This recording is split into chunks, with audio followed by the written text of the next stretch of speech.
Yes. So one of the things would be obviously getting married, having children. Let's talk about marriage. Oh God, we're starting off the deep end, Rose.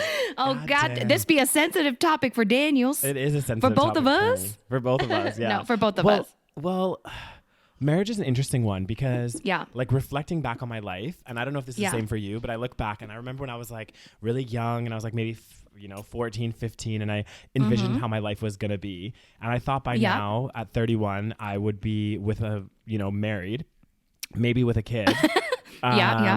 And it's interesting, like that particular part of my life hasn't, like, I guess, not manifested yet, I guess. And I guess. But what about marriage is something that you think that you need in your life? Like, do you feel less of a success because you're not married at 30? Well, interestingly, I don't know. It's hard to say because right now I feel very comfortable with it. I think when I was younger, if I thought that I'd be 30, or 31, like I am now, I would have thought that it would be a failure. However, being 31 now and not being married or with a significant partner, I don't feel like that's the case, only because I feel like, again, I've had a very, good life and I've, done a lot of things. And I think you're right in a sense that, like, it's ingrained in us from a very young age. If you look at like all the Hollywood movies, all of the like Disney movies, it's all about like finding romance and finding the one to spend the rest of your life with. And don't get me wrong, it's still in the back of my mind, but I don't think as I'm getting older, I'm looking at that as less of a pinnacle of success, and more as a nice to have. Like, it would be nice to have a life partner. It would be nice to have somebody that, is with me, my, my ride or die. Your ride or die. My ride or die person, or my person to, like, do lots of traveling with and enjoy life with. But I think as I'm getting older, it's interesting, like, my mindset has shifted. And I think that's a mindset that's shifted more recently for me, whereas I still want that. Don't get me, I do want to get married at some point, but I don't see it as a necessary for me to succeed in life, I guess. Yeah. So another question. So why marriage? What about, let's say you met someone that you loved, right? Yeah. And he was like, I don't believe in marriage. What would you have a negative reaction to that, or would you be still okay with that? What do you think? That's an interesting one. As I'm getting older, again, when I was in my 20s, I probably would be like, no, we have to get married, blah, blah, blah, blah, blah. Like, this is an important thing. But like I said, it's not something that I see as like, is going to make me more successful in life, or it's something that I need to achieve. Yeah. So I think if I find somebody that's like my life partner, I think I'll be pretty content. If they don't want to get married, but they're, committed to me, then I don't see necessarily why I have to have a wedding and have to get married. Yeah. Again, interesting. It would be nice to have, but as I'm getting older, I'm seeing it as less of an important thing, I guess.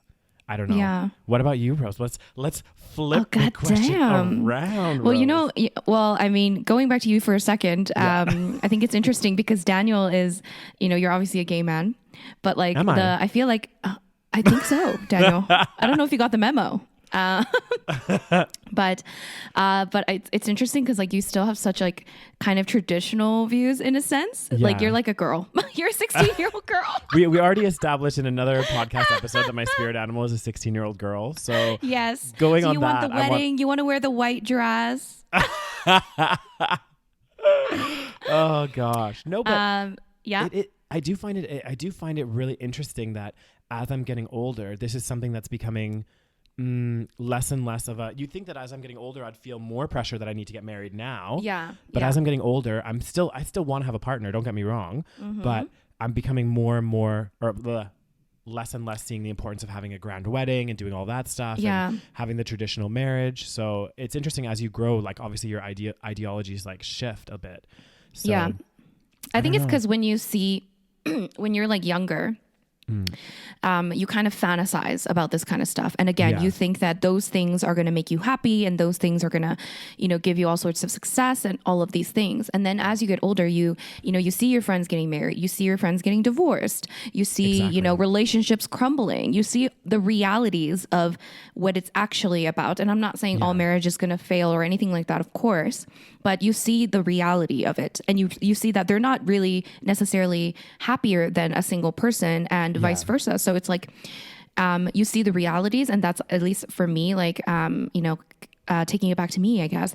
I still, like a part of me still, maybe it's because I was, of that deeply ingrained societal expectation that I should get married and have a wedding and have a family in that traditional way. I still I guess I still want to get married, but at the same time, I dial it back and I'm like, oh my God, like, do I actually though? Because, once you get married, it becomes, again, more complicated.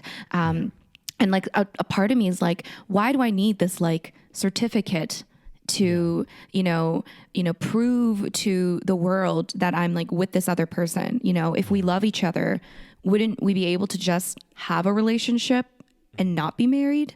I think that's a really interesting one. And I think that's a really good point. It's probably why I'm in this similar kind of category, in a sense that I have also seen the realities. I think when you're younger, especially when you're like growing up and stuff, you do have this kind of like fantasy notion of what a wedding is. And, you see it in the movies, really like extra and fabricated and all of this stuff. And, people become so happy and it's like the best thing that's happened in their life and blah, blah, blah, blah, blah. And like, don't get me wrong. I don't want to discredit the people that are listening to this podcast and are happily married. Don't think that I'm like, trying to tarnish that. Oh, we're still like kind of pro-marriage, as you can hear. 100%, yeah. But at the same time, we also see the reality of the situation that, a lot of unhappy people get married. And we do see some of our friends, even now we're only in our early 30s and I have some friends that are divorced. So it does happen. Damn. It'd be real as hell. Exactly. So it's on a happy note, both their parents are still married. Yeah. Yeah. Which actually, interestingly enough, I don't know if it's the same for your friends, but I know among like my friendship groups or the people that I know, a lot of people, their parents aren't still together. So I was there are, I'm trying to think actually. Actually, I have a lot of Asian friends and a lot of them, their parents are still together. I think maybe now divorce is more common in Asia, but I think like divorce wasn't as common in our parents' generation in Asia compared to in the Western world. Yeah. Yeah. So I think there's a lot more divorced couples in like Canada or USA. But I'm pretty sure that's going to change, in our lifetime once we get older. But I do know a lot of people that have, divorced parents. Exactly. And that must suck. I know. Jesus Christ. See, that's the thing. Imagine if you had kids and then you had to get divorced. Exactly. Well, I mean, that's so tough, right? And, obviously that's never an easy decision for somebody to make. But, sometimes obviously it's the best one for them. If they're really unhappy in that relationship and, it's toxic, then it's for the best for everyone. But obviously it can be really hard. And that's, again, why I think, I'm on the fence about this one about marriage. It's like, right? It's so difficult. Yeah.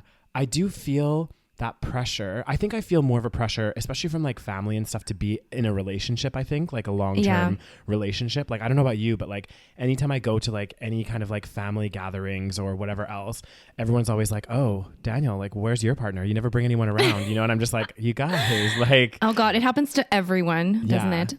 Well, luckily for me, my family is all the way in South Korea. My extended family, I mean. So the only family I have here in Canada is my, direct family. Yeah. And, I mean, what was I going to say? I forgot. Oh, but so like if I were to go to Korea though, like for sure it would be like, are you not married? Like, when are you getting married? I was going to say, when we go there, if we take a trip to South Korea, you'll have to pretend to be my boyfriend. I think your family will see through that. I don't think they'll see through anything like that. Really? Daniel, I told you, like, when you like to me, what do I say about rainbows falling out of your mouth? You say that every time I speak, rainbows fall out of my mouth, Rose. Okay, thanks for reiterating this on the podcast. I just love it when you say it yourself. It's my favorite. Anyways, so when Daniel speaks to me, like, I can tell that you're gay, obviously. And like anyone that's usually people that are native English speakers can tell. Yeah. But then if you if you're not a native English speaker and like let's say you're Korean, I don't think you'd be able to tell. It'd be hard. Okay. Yeah. It'd be the same with like, I don't know, because you're not like super like, you know, super flamboyant. Sometimes you're just like, after a few drinks, I am. After a few drinks, the 16-year-old girl comes out. My spirit animal goes on show and gets dancing. Oh, you know? God damn. But anyways, yeah, if I were to go to South Korea, then like, yeah, they would, there would be pressure. But also now things are shifting because a lot of people in Korea also are not getting married because, a lot of problems. So things have changed so much since our parents were, you know, in our age. Yeah. It's crazy. I think the whole idea of the institute of marriage, as people like to call it. Yeah. It is something that's derived from like a long history, and it is kind of, you know, I think people are finding it's, I don't know, not necessarily outdated because it is very symbolic as to your commitment to somebody else, right? But I think the terms and ideas of a marriage, or not the terms, I don't know what I'm trying to say, but like the whole notion of a marriage is like really, really dramatically shifting. Yeah. I think, again, you know, you see in the last kind of 10 years, gay marriages and, you know, that's coming out now. So I think there's a lot of, you know, and also the whole idea of like, you know, that show, well, there was that show about Modern Family, the dynamic of what makes a family is changing. Right. So you have so many different family. It's not like the typical family unit that we necessarily grew up with, a mom and dad, this kind of stuff. It can be like lots of different elements. Yeah. So I think all in all, it's shifting. But I do think like there is still obviously that pressure from our parents to like, you know, be not necessarily married, but in a relationship for sure.